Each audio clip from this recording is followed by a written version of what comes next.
observed, asked a question, we researched it, we asked a better question. Now what do we do that we have a better question? Our better question was something about inquiring about the health conditions that are familial for my students who are redheads. The heritable health conditions. What should I do? Hypothesize. Can I tell you guys what actually makes slightly bananas about the word hypothesis? When you define it the way that you were taught to define it in grade school. Let me guess. A hypothesis is an educated guess. How many of you were told that? Yeah, for real, they do that to all of you. Do you know what I don't do as a scientist? I don't guess. I don't guess. I haven't even guessed the gender of my child. Why? I have no evidence.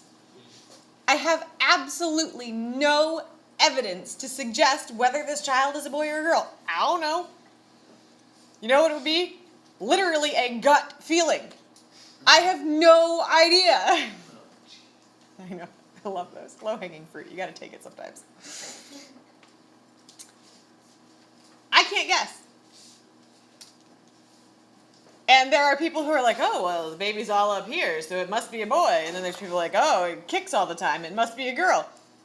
You know what that is? Made up. There are three ways at this point to know. 1, an ultrasound. 2, a blood test. 3, you wait till the kid comes out. Not guessing. We don't guess here. But you guys are like, but I want to guess. I think it's a girl. Okay, if you're comfortable guessing, go ahead and guess. Watch this. It's going to be 50-50. How many of you think it's a girl?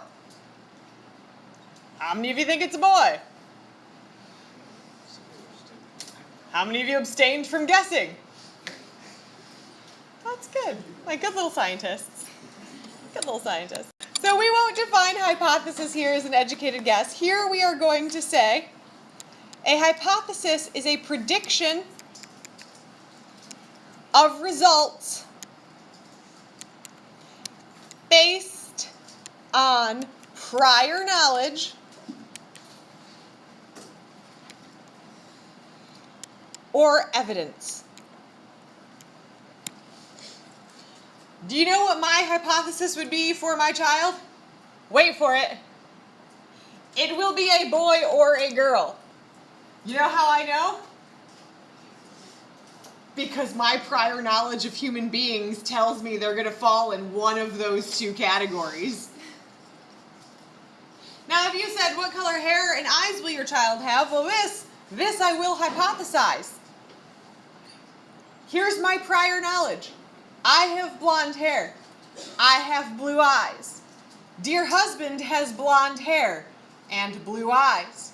I have 19 nieces and nephews.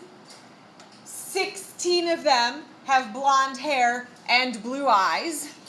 There is one redhead with blue eyes. And there is one sandy blonde with brown eyes and one brown hair, brown eyes. You know where those two came from? My sister married an Italian man. The rest of us are Polish-Irish. That's pretty much what we got. You know what I'm willing to say? I hypothesize my child will have blonde hair and blue eyes. Why? I have evidence. Now, whether it's going to be a blonde hair, blue-eyed little boy or little girl, I don't know. But I will hypothesize it will be a blonde hair, blue-eyed human. I got that far. Always based on evidence and prior knowledge. Never a blind guess. I don't like blind guesses. Got that? We don't hypothesize that way. What do I do after I hypothesize? Experiment. I experiment.